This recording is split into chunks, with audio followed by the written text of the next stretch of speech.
Bienvenue à tous, à toutes, ou à toutes et à tous.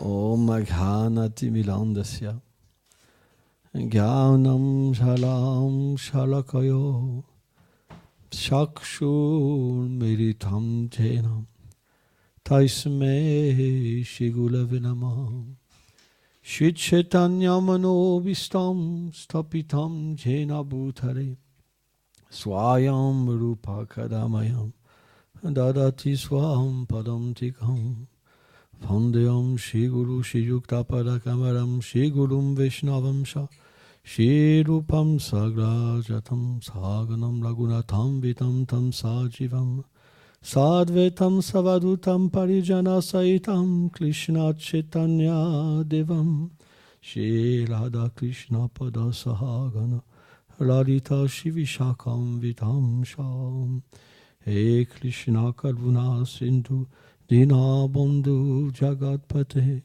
Gopesha Gopika Kanta Radha Kanta Namostute Tapta Kanshana Gorangi Radhe Vrindavaneshwari Vrichabhanu Sute Devi Pranamami Hari Priye Namo Mahavanyanya Krishna Prema Predayate Krishnaya Krishnaya Chaitanya Namne Golat Vitsenamam Jaya Shri Krishna Chaitanya Prabhu Nityananda Shri Advaita Shri Gadadhar Shivasadi Gaura Bhaktavinda Hare Krishna Krishna Krishna Hare Hare Hare Ramu Ramu Ramu Hare Hare Vrindaye Tulasi Devai Priyaye Keshava Sacha Krishna Bhakti Pratidevi Satyavate Namo Namaha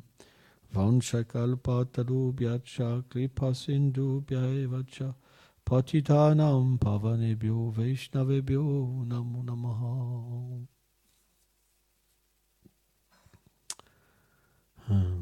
Selon la réalisation qu'on a du Seigneur suprême, on a une même compréhension des mantras qu'on chante. Si on n'a pas d'attachement pour le Seigneur suprême, alors quand on chante, on n'a pas de réalisation. Donc,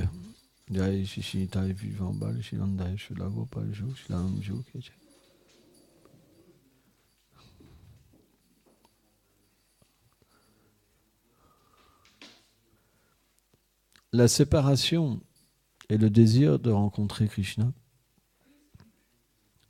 viennent du fait d'entrer en contact avec lui.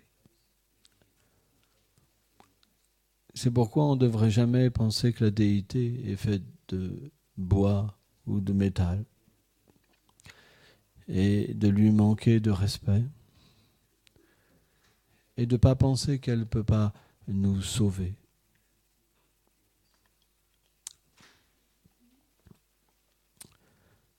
Si on regarde avec les yeux de la dévotion la déité, alors naturellement, on va graduellement, par cette expérience, rencontrer Krishna véritablement. C'est la réalisation de tout dévot honnête. Mais si vous habitez à côté, ou vous passez à côté, mais vous ne voyez pas voir Krishna, pourquoi Krishna viendrait vous voir? Krishna, il dit, il dit qu'il est réciproque. Réciproque. Si vous ne faites pas l'effort, pourquoi Krishna viendrait l'effort? Ferait l'effort.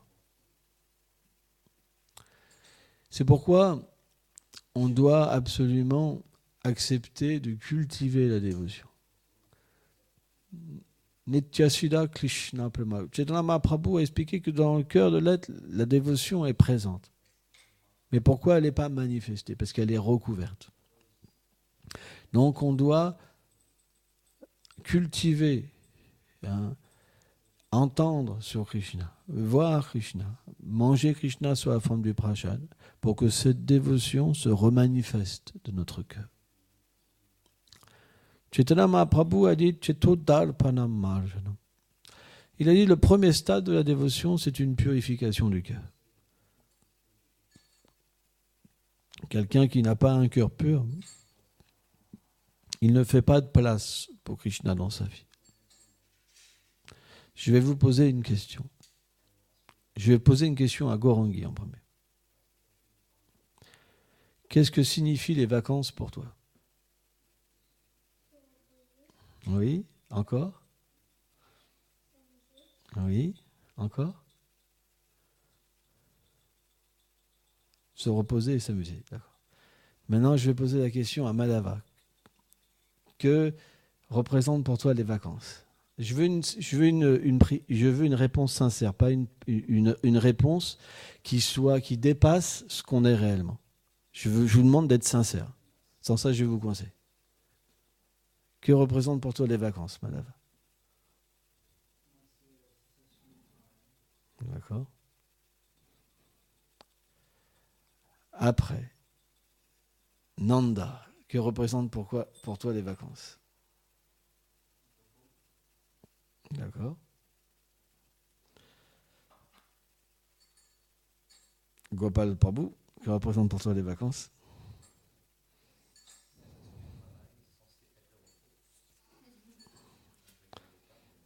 Jananivas Prabhu, qu'est-ce que c'est pour toi les vacances?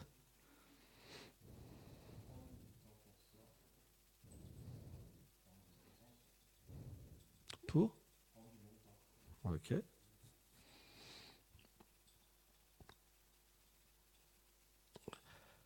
Rasa Manjari, qu'est-ce que c'est pour toi les vacances? D'accord. Qu'est-ce que c'est pour toi les vacances? D'accord. Pour Balaji, qu'est-ce que c'est les vacances?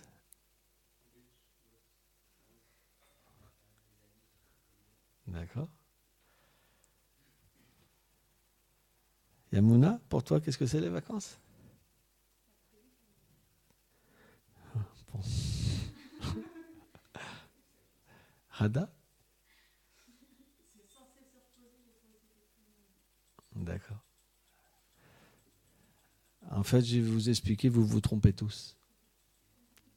Et ça me fait mal au cœur.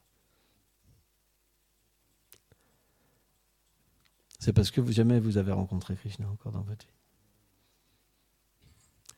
Parce que quand on rencontre Krishna et qu'on prend un peu de temps pour soi, on pleure. On se lamente. On se frappe. Et on dit comment je peux vivre un seul instant sans lui. Mais vous avez bien répondu. Parce que vous avez répondu avec sincérité. Et c'est ça le plus important. Parce que si on répond à un niveau qu'on n'est pas, alors Krishna fera voir à tout le monde qu'on n'est pas à ce niveau-là. Mais si on dit la vérité, Krishna nous donnera du plaisir, du repos, de la plage, des amis, mais il purifiera tout ça graduellement. Alors que si on dit qu'on va pleurer parce que Krishna n'est pas là et qu'on n'est pas à ce niveau-là, alors le test viendra. C'est pourquoi c'est une très bonne réponse. Chacun doit être à son niveau. Je vais vous donner un exemple. Si vous voulez renoncer, mais que vous avez des désirs, qu'est-ce qui va se passer? Jai Shri Nishingadev Bhagavan ki jai, Srila Bhakta Prahlad Maharaj ki jai. Qu'est-ce qui va se passer? Il va se passer que vous allez être vraiment frustré. Et vous allez dire, mais qu'est-ce que j'ai fait? Qu'est-ce que je fais là? J'ai gâché ma vie. Mais si vous apprenez à équilibrer votre vie dans la détente, dans les amis, avec la plage, mais que vous mettez Krishna dans votre vie, alors ça sera agréable et en même temps, vous pourrez purifier votre cœur. Parce qu'on est obligé d'engager notre tendance. Et la vie spirituelle, elle doit être agréable. Mais, si on prend trop plaisir, alors graduellement on oublie Krishna. C'est pourquoi il faut un équilibre. Il faut être accompagné par des dévots plus avancés qui ont eu cette rencontre avec Krishna et qui pleurent pour Krishna et qui vont, vous accompagner dans votre vie spirituelle pour vous apprendre à engager le monde matériel. Celui qui a rencontré Krishna, il sent ce monde vide si Krishna ne revient pas. Au point que Raghunath Das Goswami, il voyait même le Radhakund, pourtant qu'il y a une manifestation de Srimati Radharani, quand Chaitanya Mahaprabhu était reparti, il voyait le Radhakund comme une tigresse, prêt à l'avaler. Tellement sa séparation était grande. Un dévot de ce calibre-là, il se dit même, mais à quoi ça sert que même je pratique? Pourtant, il pratique au plus haut niveau. Mais cette pratique, elle lui donne une telle séparation, ou elle peut lui donner une telle rencontre, mais dans ces paroles de Raghunath Goswami, ça lui donnait une telle séparation qu'il considérait que même le Saint-Lieu lui procurait aucune satisfaction. Alors bien sûr, c'est des sentiments très élevés qui ne peuvent pas être compris à un état immature. Mais notre but, il est d'un jour de pouvoir profiter du temps qu'on a pour s'absorber dans la dévotion. J'écoutais une classe ce matin de Srila Bhakti Vibhuda Bodhan Goswami Maharaj, qu'il a donnée au Québec, pendant que j'adorais mes shalagrammes. Et il parlait du nombre d'espèces de vie, que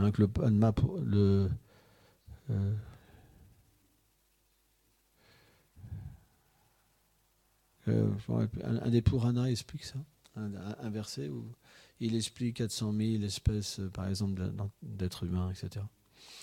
Et il disait que on passe par toutes les espèces de vie et que la vie humaine, elle est très rare. Extrêmement rare. C'est 8 400 000 espèces de vie. Et que la plupart des gens, ils croient qu'on ne peut pas régresser de la vie humaine. Mais Krishna, dans la Bhagavad Gita, il dit que celui qui vit comme l'animal dans l'ignorance, celui qui vit dans l'ignorance, il reprend naissance en tant qu'un animal. Et la vie humaine, elle sert à quoi? À comprendre notre relation avec Dieu. C'est pourquoi, si nous prenons plaisir trop, parce que nous pratiquons, nous n'allons pas aller dans un corps d'animal, mais nous irons sur la planète zélénique, parce que nous aspirons au plaisir. En ce moment même, nous cultivons notre vie prochaine. Si vous êtes attaché à une femme, vous renaîtrez en tant qu'une femme. Si vous êtes attaché à un homme, en tant qu'un homme. Tout ce qu'on fait se répercute en fait dans des désirs dans le corps subtil. Et ce corps subtil en ce moment, si on ne s'applique pas à pratiquer une vie spirituelle pure et que le corps transcendantal prédomine en nous, alors le corps subtil, lui, crée une nouvelle naissance. Et on peut voir, par exemple, des gens qui sont très attachés à des chiens, par exemple, avoir même des aspects de chiens. On voit, ça vous est jamais arrivé de rencontrer, c'est pas, ça fait rire certains, mais c'est pas, ça fait peur, quoi. Vraiment, on peut voir, mais c'est le chien, lui, c'est pareil, quoi. Ça fait peur, quoi. Donc c'est pourquoi nos acharyas, quand ils viennent dans ce monde, ils essayent de nous apprendre à engager notre vie. Qu'est-ce qui change la nature d'une activité ?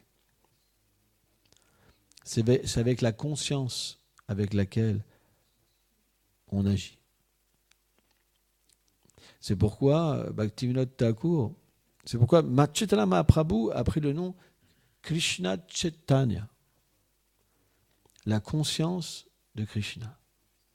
Chaitanya, ça veut dire la conscience dans l'immortalité. Et Bhaktivinoda Thakur a appelé ce mouvement de Mahaprabhu la conscience de Krishna. Et Bhaktivedanta Swami Prabhupada, il a juste repris ce mot-là, association internationale, ISKCON, par exemple. Pourquoi ? C'est parce que il a voulu transmettre que le plus important, c'était la conscience avec laquelle on pouvait faire les choses. Si vous avez la conscience de Krishna en vous, si vous avez le souvenir de Krishna en vous, si vous avez ce désir d'être avec lui, alors vous pouvez être sur la plage, mais vous ne serez pas sur la plage. Vous serez avec Krishna. Et vous pourrez ressentir des sentiments très profonds. De la même manière, quelqu'un peut être sur l'autel, mais s'il n'a pas la conscience de qu'est-ce qu'il fait, alors il peut être sur la plage. Vous comprenez ? Ah là là, vivement que j'aille sur la plage. Samedi, on fait une virée, j'irai me baigner. Oh mince, faut que je pense à Krishna. Vous comprenez ?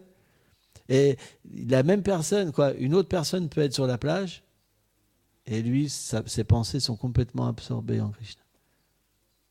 Le plus important, c'est la conscience. C'est ça le plus important.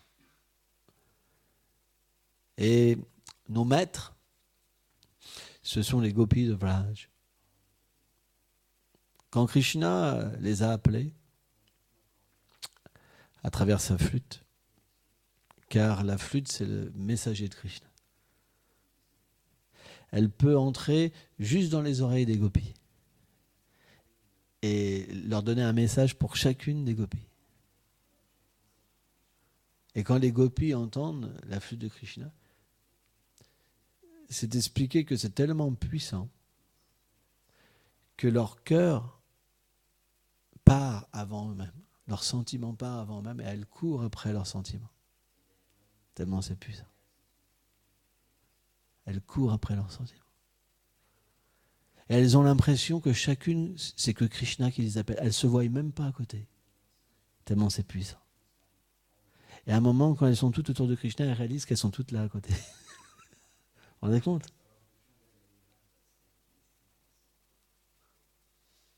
Et là, elles voient Krishna qui est tellement beau. Elles ne sont pas jalouses des unes des autres. Parce qu'elles ont la conscience de partager. Il n'y a pas d'égoïsme dans ce monde transcendantal. La Yamuna est proche. La Yamuna, elle est dans un sentiment féminin aussi. Quand Krishna joue de sa flûte comme ça, c'est expliqué que son courant s'inverse. Ça forme des tourbillons qui font comme des mains en fait, et qui offrent les lotus à Krishna. Et parfois, tellement son sentiment est puissant, elle se bloque. Elle devient solide. Et ces berges qui sont comme des joyaux, en fait, se liquéfient. Alors parfois, les oiseaux, sous l'effet de l'extase, ils veulent boire les berges liquides. Et quand la Yamuna reprend sa normalité, alors leur bec reste coincé.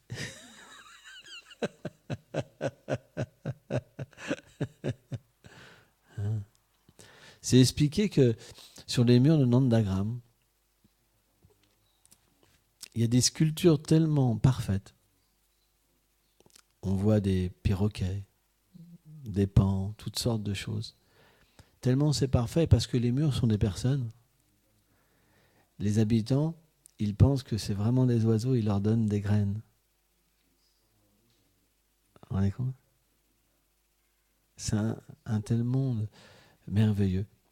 Et donc les gopis, elles sont aux pieds de Krishna. Elles sont tellement heureuses. Elles ont tout quitté, hein, enfants, mari, famille, tout. Elles n'ont même pas pu se poser une question. Et le Bhagavatam m'explique que ceux qui ont été emprisonnés par leur famille, tellement leurs sentiments étaient forts, elles ont quitté le monde matériel.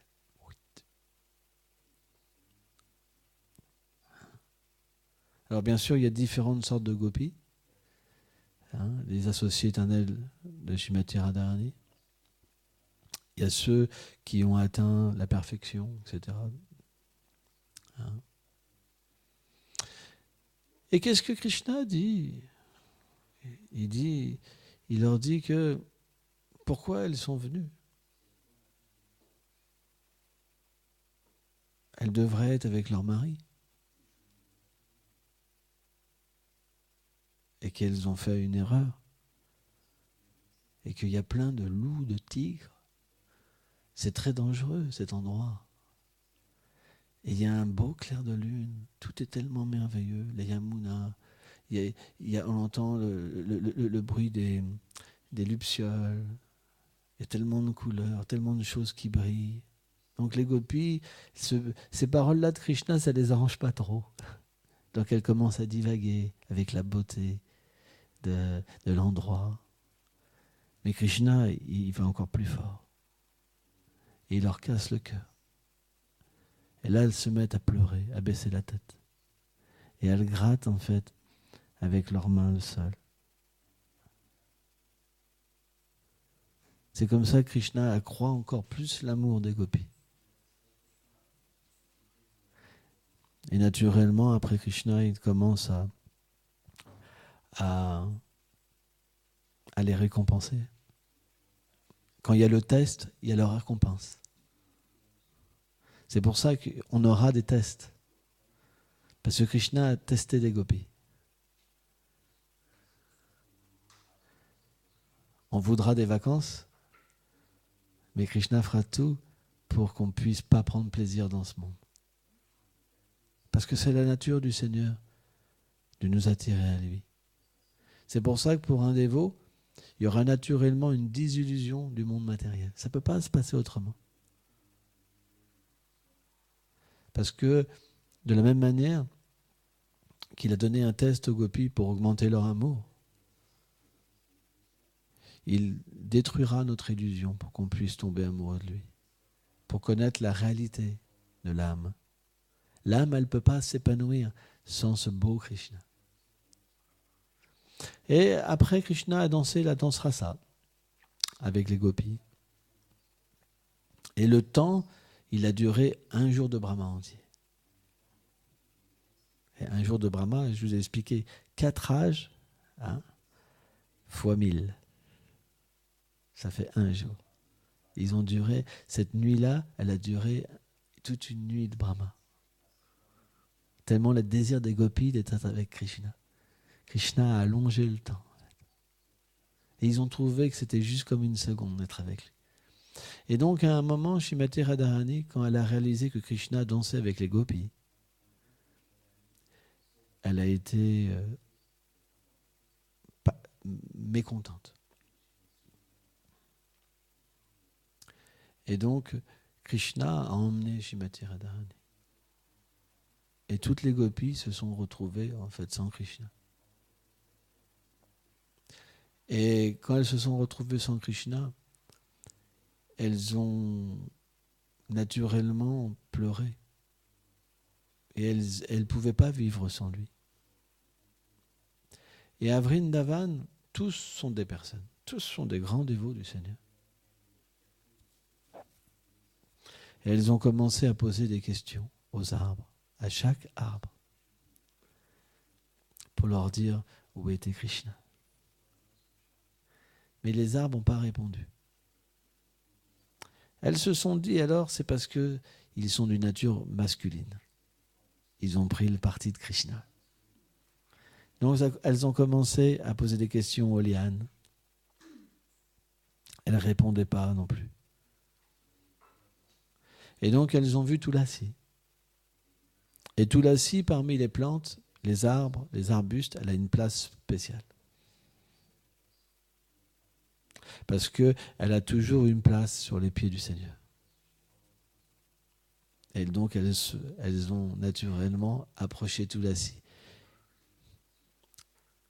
Mais elle n'a pas eu de réponse aussi. Elles ont vu une biche. Et là, elles se sont dit, la manière qu'était la biche, automatiquement, elle avait pu voir Krishna avec ses yeux. Parce qu'elles ont vu Krishna dans les yeux de la biche. Donc, elles ont été voir la biche. Mais le mari était là. Et donc, elles ont compris qu'elles n'auraient pas d'enseignement. Donc, dans leur extase, elles se sont adressées à la terre. Parce que Bhumi, c'est l'énergie interne du Seigneur suprême. Ce n'est pas une planète ordinaire, Bhumi. C'est la planète la plus élevée. Tout tourne autour de Bhumi. Parce que le Seigneur vient sur cette planète, dans sa forme originelle, Krishna. Krishna, Bhagavan Swayam. Et elles ont commencé à questionner, parce qu'elle sait que, comme elle reçoit toujours les pieds paresseux-dessus du Seigneur, elle peut le localiser, naturellement. Et elles ont fait des prières à la terre. Mais elles n'avaient toujours pas de réponse. Et donc, leur extase a augmenté, au point que Krishna était tellement présent en eux, que Krishna, à travers eux, a fait revivre ces divertissements. Une se prenait pour Krishna. Et une autre jouait le rôle de Putana. Et en buvant le sein, le lait, elle tuait Putana. Donc ils ont fait revivre tous les divertissements comme ça de Krishna. Ils étaient complètement absorbés. Ils ne se rendaient même plus compte de ce qui se passait, tellement ils étaient absorbés. Et finalement, à un moment, ils ont vu une empreinte de pied par terre. Ils ont vu l'empreinte de pied de Krishna, avec le chakra. Le chakra, ça symbolise la destruction des 6 ennemis dans le cœur du dévot. Elles ont commencé à méditer sur chaque signe. Et là, elles ont commencé à comprendre qu'elles pouvaient retrouver Krishna par l'empreinte de ses pieds. Et elles ont vu à côté une autre empreinte. Et là, Sukadev Goswami, il dit Haradino. Et c'est l'endroit en fait où il révèle l'identité de Srimati Radharani, cachée. Il n'avait pas voulu même dire le nom de Radha, parce que s'il aurait dit le nom de Radharani, Radha, il n'aurait pas pu continuer le Bhagavatam. Parce qu'un Bhagavat, il ne peut pas dire le mot de Radharani sans perdre conscience. Et donc si Sukadev Goswami, Acharya Dev a expliqué ça un jour dans une classe, vous vous rappelez, il avait dit ça, que si un Bhagavat dit le nom de Radha, il perd conscience. C'est un symptôme des associés du Seigneur. Et donc, Sukadev Goswami a révélé quand même, mais caché, pour pouvoir continuer le Bhagavatam. Mais les gopis, quand elles ont vu que Krishna était parti avec une autre gopie, elles ne sont pas devenues envieuses. Dans ce monde matériel, par exemple, quand une femme, son homme part avec c'est immoral. D'ailleurs, l'âme, elle est toujours féminine. En quelque part, la conception d'hommes et femmes dans ce monde, elle est étrange. Vous comprenez ? Parce que le seul Purusha, le seul mâle, c'est Krishna. Donc quand on pense qu'on est un mâle, c'est qu'on veut prendre la place de Krishna. Vous comprenez ? Mais notre nature, en tant qu'âme, elle est féminine. Elle ne peut pas être autre chose. Vous comprenez ? On est fait pour donner du plaisir à Krishna. C'est notre nature. Quand on veut prendre du plaisir, c'est une nature inversée. Hein? Mais quand elles ont vu les empreintes de pieds, elles se sont dit, oh, Krishna est parti avec cette gopi. Parce que c'était la plus qualifiée. Il nous a tous délaissés pour elle. Elles ont suivi, comme ça. Et à un moment, elles ont remarqué qu'il n'y avait plus que l'empreinte de pied de Krishna. Et donc là, elles ont réalisé que il l'a pris sur elle pour qu'elle cueille des fleurs. Parce que Srimati Radharani, elle aime décorer le beau visage de Krishna. C'est comme Krishna, il aime décorer le beau visage de Srimati Radharani. Hein? Radha et Krishna sont très experts pour s'habiller. Hein? Ils habillent l'un et l'autre. Hein? Krishna est le plus talentueux et Srimati Radharani est la plus talentueuse. C'est des compétitions. Hein? Et donc à un moment, ils ont continué et ils ont vu cette gopi qui pleurait. Mais son extase était tellement plus élevée, son amour était tellement plus élevé qu'eux, qu'ils n'ont pas essayé de faire une compétition avec Srimati Radharani. Ils l'ont aidé en fait à surmonter sa difficulté. C'est pour ça qu'on considère Srimati Radharani comme la plus haute dévote du Seigneur suprême.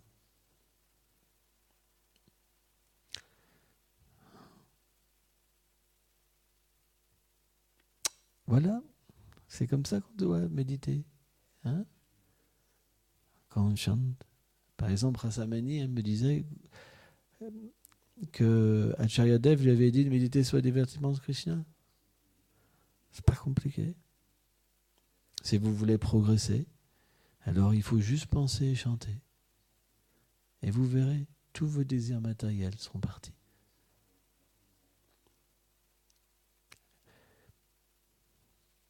Qu'est-ce que ça veut dire, être libéré des désirs matériels? D'être libéré de chercher une illusion. Quand vous courez après une illusion, quand vous essayez de goûter une illusion, est-ce que vous pouvez avoir la satisfaction? Est-ce que vous avez eu la pleine satisfaction? Vous avez mari, enfant, argent, appartement? Ça n'a pas réglé le problème? Il y a même des gens très riches qui se suicident. Là, j'ai lu un article sur Sarkozy, par exemple, il s'ennuie.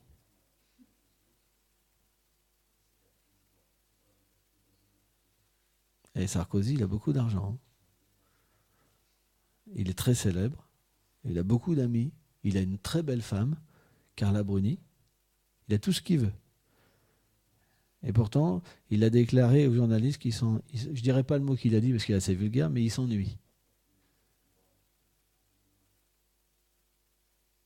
Si quelqu'un comme Sarkozy s'ennuie, avec le niveau de vie qu'ils ont, on ne peut même pas imaginer le salaire qu'ils ont par mois qui tombe.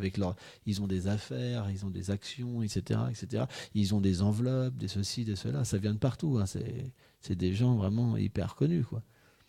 Si eux, ils s'ennuient. C'est ça la nature de l'illusion. Moi, quand j'étais dans ma famille, quand j'étais plus jeune, dans les cités, il y a cette illusion de si on était riche, on va jouer au loto, on sera heureux.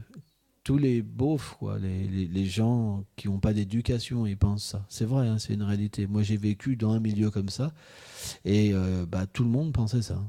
Tout le monde, les riches. Alors tout le monde se pavane devant la télé, par exemple, et quand ils voient le festival de Cannes, ils rêvent, quoi. C'est leur héros parce qu'ils ont eu la gloire, etc., etc. C'est vrai. Mais vous voyez, les mêmes héros, ils divorcent, par exemple. On apprend dans les magazines People, tel a divorcé, tel a eu ceci, tel a cela, tel est en dépression, etc. C'est très intéressant. C'est juste parce qu'on a besoin de rêves. Qu'est-ce qui fait qu'un enfant, il arrive à jouer? C'est juste le rêve. On pense qu'une poupée, c'est un bébé, mais c'est juste un morceau de plastique. Vous comprenez? C'est juste du rêve. C'est complètement éphémère. Moi, je me rappelle, j'avais un babar. Tout le monde connaît Babar. Et j'adorais mon Babar. Il était en tissu, mon Babar.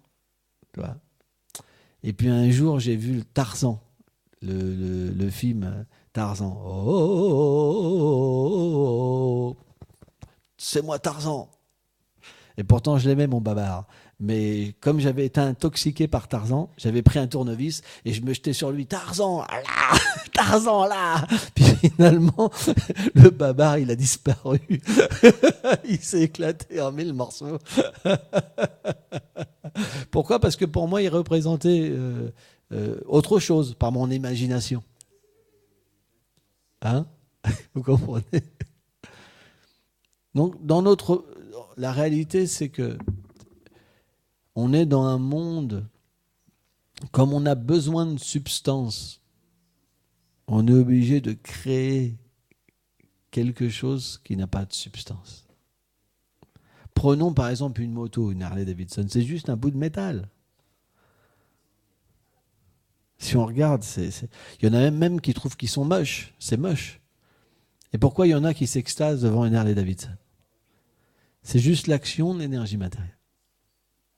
L'ignorance, il faut de l'ignorance pour ça. Et de la passion. Mais il n'y a pas de vertu dans cette extase-là. Vous comprenez ? Mais pourtant, on peut utiliser quelque chose qui est dans l'ignorance et la passion et l'engager dans le service du Seigneur suprême. Parce qu'un dévot, lui, tout appartient au Seigneur. Il peut même nettoyer une moto et ressentir de l'extase. Parce que pour lui, c'est pas à lui, c'est à Krishna. C'est très difficile à comprendre. C'est très difficile à comprendre. Mais pourtant, si on accepte Krishna dans notre vie, on pourra ressentir un vrai bonheur de toutes choses. Pourquoi ? Parce que ça touchera notre âme. Et on ne sera pas frustré. C'est pourquoi on doit apprendre à engager toutes les choses. La plage, par exemple. Mais bien sûr, les grands dévots, ils perdent jamais de temps. Ils passent tout leur temps à aider les autres. On voit par exemple, si vous prenez la vie de Bhaktisiddhanta Saraswati Goswami Prabhupada, hein, on voit, ils n'allaient pas à la plage pour se faire bronzer, par exemple. Hein. Mais c'est pas la majorité des êtres qui peuvent suivre de tels exemples comme Gorkishore Babaji Maharaj, par exemple, qui se nourrissait avec la boue du Gange. Il était tellement renoncé qu'il mangeait de la boue du Gange. Et ça, c'est des associés du Seigneur. Donc il faut quelque chose qui soit pratique dans notre société. Moi, je me rappelle à un moment quand j'étais encore jeune dévot, je suis encore un jeune dévot, hein, mais j'étais encore plus jeune. J'étais assez ascétique à un moment de ma vie, mais j'ai réalisé qu'on était simplement 2 ou 3 personnes à vivre ensemble. Et on pouvait être avec personne. On pouvait inspirer personne dans cette société. C'est pour ça que notre vie, elle doit être pratique. Elle doit pouvoir engager les autres. Et c'est pourquoi il faut véritablement apprendre à mettre Krishna dans notre vie, dans nos activités de tous les jours, pour que les gens puissent comprendre, mais finalement, je suis coupé de rien. Au contraire, puisque le Seigneur est dans toutes choses, je suis vraiment en harmonie avec toutes choses. Par exemple, hier, Jananivas est venu au Harinam. Mais quelle était ma réalisation quand j'ai vu Jananivas ? C'est que simplement, quand on est ensemble et qu'on chante, on est heureux. On n'a pas de problème. Parce qu'on est dans notre élément. Le chant des saints noms, c'est comme l'eau pour le poisson. Mais parfois, quand on est tout seul, c'est dur pour chanter. Mais quand on est ensemble, c'est plus facile. C'est pourquoi on devrait plus chanter ensemble. Hein? Donc on va rechanter un petit peu. Hein? Balaji, comme. Tu peux nous chanter La Dalaman Hali.